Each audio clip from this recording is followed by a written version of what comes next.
Assalamualaikum warahmatullahi wabarakatuh. Halo semuanya. Perkenalkan, nama saya Mita Zalina Ramadhani, NIM 63042241424 dari kelas RPL 2A Politeknik Negeri Bengkalis. Di sini saya akan mempresentasikan tugas dari mata kuliah Aljabar Linear dari Ibu dosen Sri Mawarni SSI dengan materi Sistem Persamaan Linear dengan solusi aturan Cramer. Nah, di mana aturan Cramer tersebut menggunakan konsep determinan matriks. Baiklah, langsung saja kita akan membahas SPL dengan solusi aturan Cramer. Sistem persamaan linear. Persamaan linear adalah persamaan aljabar yang terdiri dari satu atau lebih peubah dan masing-masing peubah mempunyai derajat 1. Sistem persamaan linear merupakan sekumpulan persamaan linear yang terdiri dari beberapa variabel. Sistem persamaan linear merupakan gabungan dari beberapa persamaan linear yang akan diselesaikan secara simultan. Lalu ada SPL homogen dan non-homogen. SPL homogen. SPL homogen yang ini suatu sistem persamaan linear di mana suku yang memuat konstantanya adalah 0. Contohnya seperti ini. Ini konstantanya 0. Lalu SPL non-homogen merupakan suatu sistem persamaan linear di mana suku yang memuat konstantanya adalah tidak 0. Representasi SPL ke matriks. Diberikan sistem persamaan linear dua variabel, lalu dijadikan matriks. X, Y menjadi 1, 1, 4 dan 2 menjadi 4, 2. Sedangkan di sini mempunyai koefisien X dan Y. X dan Y. Maka konstantanya adalah 2 dan 7. Di sini diberikan sistem persamaan linear 3 variabel dan dijadikan ke matriks. 3X kurang Y tambah 2Z menjadi 3 minus 1, 2. 6X tambah 3Y ditambah 4Z menjadi 6, 3, 4. X ditambah 7Y ditambah 3Z menjadi 1, 7, 3. Lalu koefisiennya kita bedakan X, Y, dan Z. Lalu konstantanya 35, 70, dan minus 35. Aturan Cramer. Berdasarkan catatan sejarah, Gabriel Cramer, matematikawan dari Swiss, merupakan orang pertama yang menerbitkan aturan ini pada tahun 1750. Untuk itu, aturan ini sekarang dikenal sebagai aturan Cramer. Konsep aturan Cramer menggunakan metode matriks dan determinan. Dalam bidang aljabar linear, aturan Cramer merupakan formula yang dipakai untuk menyelesaikan suatu sistem persamaan linear dengan menggunakan determinan dari matriks yang terbentuk dari koefisien dan konstanta masing-masing persamaan di sistem tersebut. Aturan Cramer. Jika AX sama dengan B adalah sistem persamaan linear yang terdiri dari n buah persamaan dengan n variabel, sehingga determinan A tidak sama dengan 0. Maka sistem persamaan linear tersebut mempunyai pemecahan atau mempunyai solusi. Di sini ada rumus aturan Cramer, X1 sama dengan determinan A1 dibagi determinan A. X2 sama dengan determinan A2 per determinan A, dan seterusnya. Dengan A1, A2 ke AJ, dan seterusnya adalah matriks yang didapatkan dengan cara mengganti kolom ke J dari matriks A dengan elemen-elemen dalam matriks B atau matriks konstantanya. Lalu jika determinan A sama dengan 0, maka sistem persamaan linear tersebut tidak mempunyai solusi pemecahan. Apa sih langkah-langkah penyelesaian SPL dengan solusi aturan Cramer? Yaitu yang pertama, ubahlah SPL ke dalam bentuk matriks.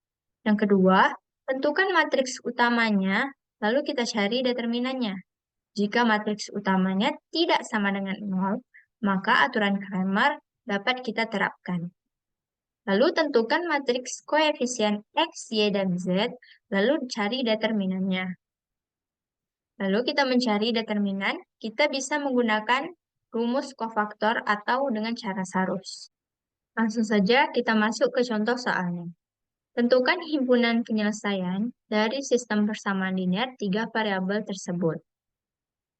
Lalu jika kita representasikan ke dalam bentuk matriks, Maka menjadi X dikurang 2Y tambah Z menjadi 1 minus 21. 3X ditambah Y dikurang 2Z. 3, 1 minus 2. 7X dikurang 6Y dikurang Z menjadi 7 minus 6 minus 1. Lalu koefisien X, Y, Z. Konstantanya 6, 4, 10. Lalu kita menentukan matriks utamanya, yaitu ini merupakan matriks utamanya. Lalu yang pertama kita mencari determinan dari matriks utamanya. Nah, mencari determinan matriks utama ini, kita menggunakan aturan Sarus atau aturan kali silang, yaitu mengalihkan diagonal utamanya, lalu dikurang dengan diagonal sekundernya. Nah, aturan Sarus ini kita akan menambahkan dua kolom pertama ke sini. Langsung saja, 1 dikali 1 dikali minus 1, minus 1, minus 2 dikali minus 2 dikali 7, sama dengan 28. 1 dikali 3 dikali minus 6, minus 18. Dikurang dengan diagonal sekundernya. 1 dikali 1 dikali 7, 7. 1 dikali minus 2 dikali minus 6, 12. Minus 2 dikali 3 dikali minus 1, minus 6. Maka matriks determinan utamanya kita dapat hasilnya adalah minus 16. Nah, jika matriks utama ini hasilnya adalah 0, maka aturan Cramer ini tidak berlaku atau tidak mempunyai solusi pemecahannya. Lalu kita tentukan matriks DX-nya, yaitu dengan cara menggantikan X-nya dengan konstanta. Lalu kita menambahkan dua kolom pertamanya. Langsung saja, 6 dikali 1 dikali minus 1, minus 6. Minus 2 dikali minus 2 dikali 10, 40. 1 dikali 4 dikali minus 6 sama dengan minus 24. Lalu dikurangi dengan diagonal sekundernya. 1 dikali 1 dikali 10, 10. 6 dikali minus 2 dikali minus 6, minus 72. Maaf, 72. Minus 2 dikali 4 dikali minus 1 sama dengan 8. Maka dapat hasilnya minus 80. Matriks DX-nya adalah minus 80.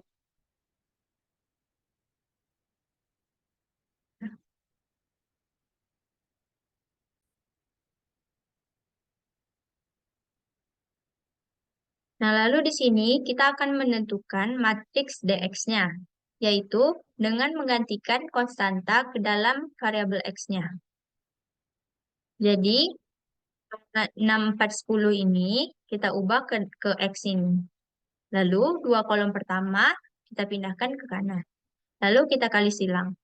6 dikali 1 kali minus 1 minus 6. Minus 2 dikali minus 2 dikali 10, 40. 1 dikali 4 dikali minus 6, minus 24. Lalu dikurangi diagonal sekundernya. 1 dikali 1 kali 10, 10. 6 dikali minus 2 dikali minus 6, 72. Minus 2 dikali 4 dikali minus 1 sama dengan 8. Maka didapat adalah determinan dari matriks DX adalah minus 80. Lalu kita mencari determinan dari matriks DY. Sama saja, di bagian Y ini kita masukkan konstantanya. Kita ganti Y ini dengan konstanta ini. Sama saja kita tambahkan dua kolom di awal. Langsung saja 1 dikali 4 kali minus 1 minus 4. 6 dikali minus 2 dikali 7 minus 84. 1 dikali 3 kali 10, 30. Lalu dikurangi diagonal sekundernya. 1 dikali 4 kali 7, 28. 1 dikali minus 2 dikali 10 minus 20. 6, 3 dikali 3. 6 kali 3 kali minus 1 minus 18. Lalu matriks determinan DY-nya kita dapat minus 48. Lalu kita akan mencari matriks determinan DZ-nya. Sama saja, yaitu pada bagian Z ini kita masukkan konstantanya, atau kita ganti dengan konstanta. Langsung saja, 1 dikali 1 kali 10, 10. Minus 2 dikali 4 kali 7, minus 5, 6. 6 dikali 3 dikali minus 6, minus 108. Lalu dikurangi dengan diagonal sekundernya. 6 dikali 1 dikali 7, 42, 1 dikali 4 kali minus 6, minus 24, minus 2 dikali 3 dikali 10 sama dengan minus 60. Maka determinan dari matriks DZ kita dapat adalah minus 112. Lalu kita gunakan aturan Cramer tadi, yaitu memasukkan rumus dari aturan Cramer. dx. dx sama dengan d. dx ini adalah matriks dari determinan dx ini, lalu dibagi dengan determinan utamanya. Determinan utamanya sendiri tadi kita dapat minus 16. Maka dx sama dengan dx per d, yaitu minus 80 dibagi minus 16. Maka hasilnya 5. dy sama dengan dy per d sama dengan minus 48 dibagi minus 16. Jadi matriks determinan dy-nya sama dengan minus 48 bagi matriks utamanya minus 16. Maka menghasilkan 3. Lalu dz per d sama dengan minus 112 per minus 16. Menghasilkan 7. Maka himpunan penyelesaian dari x, y, dan z kita dapat adalah 5, 3, dan 7.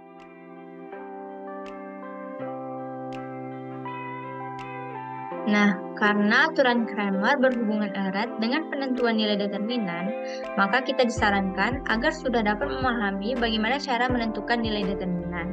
Nah, menentukan nilai determinan itu kita bisa menggunakan aturan Sarus atau ekspansi Koppakova. Baiklah, segitu saja yang bisa saya sampaikan. Mohon maaf apabila ada kesalahan. Wabillahi taufik wal hidayah. Wassalamualaikum warahmatullahi wabarakatuh. Terima kasih.